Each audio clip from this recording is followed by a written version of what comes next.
semuanya, selamat pagi, siang, dan malam. Perkenalkan, nama saya Kalista Alfia Muhani, absen 7 dari kelas 10-7. Kali ini, saya akan mempresentasikan tugas kimia yang ibu guru saya berikan.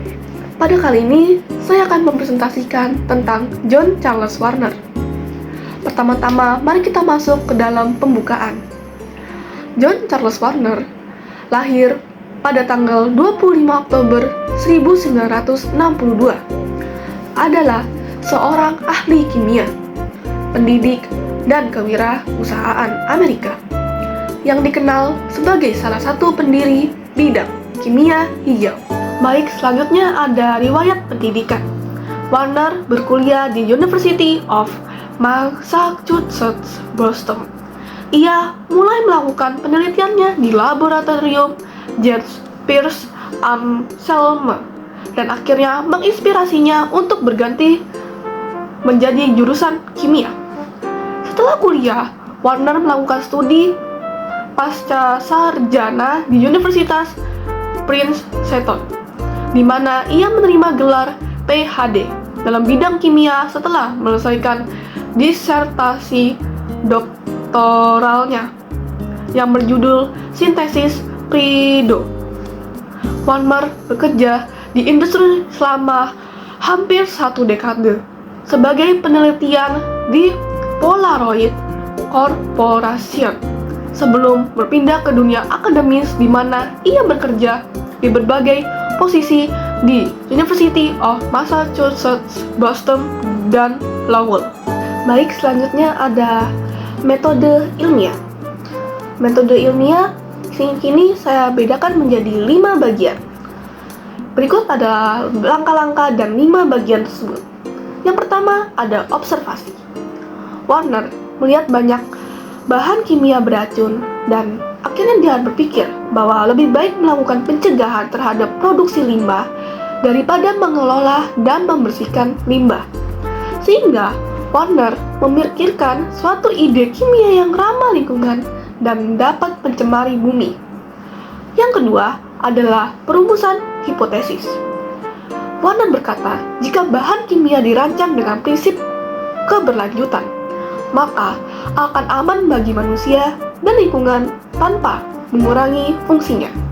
Poin yang ketiga ada eksperimen. Mendesain molekul baru melalui metode sintesis baru yang dirancang untuk memaksimalkan penggabungan semua bahan yang digunakan dalam proses ke dalam produk akhir sehingga limbah yang dihasilkan lebih sedikit.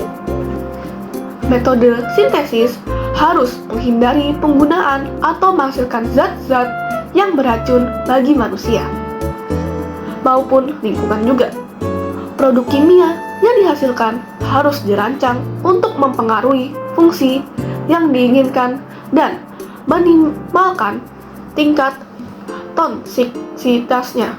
Oke, untuk poin yang keempat, analisis data.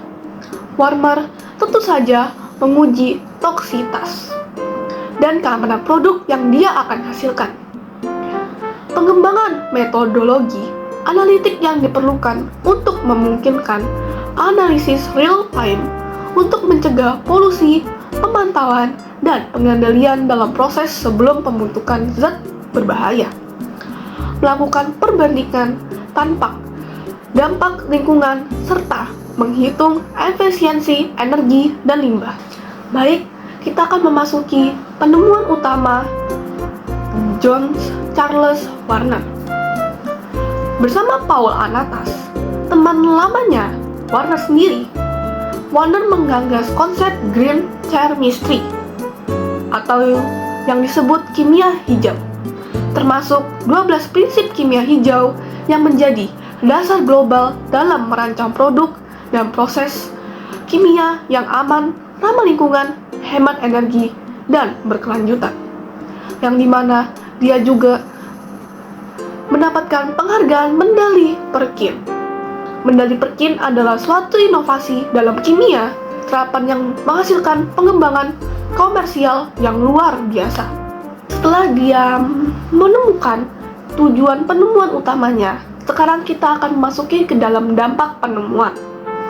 Warner menegaskan pentingnya merancang bahan kimia aman sejak awal sebagai respon terhadap krisis lingkungan akibat praktik kimia tradisional, menjadi karya kunci yang memformulasikan dasar, tujuan, dan prinsip kimia hijau, serta berpengaruh besar pada pendidikan dan industri global.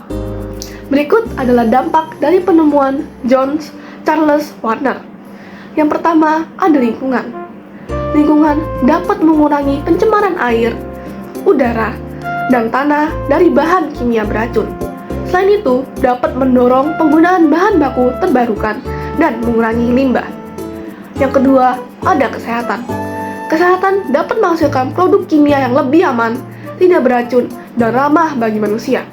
Selain itu, dapat menekan resiko penyakit akibat paparan bahan kimia berbahaya. Dan selanjutnya, yang ketiga, ada industri. Industri dapat membantu perusahaan beralih ke proses produksi yang lebih efisien dan ramah lingkungan. Selain itu, dapat mengurangi biaya jangka panjang karena minim limbah dan hemat energi.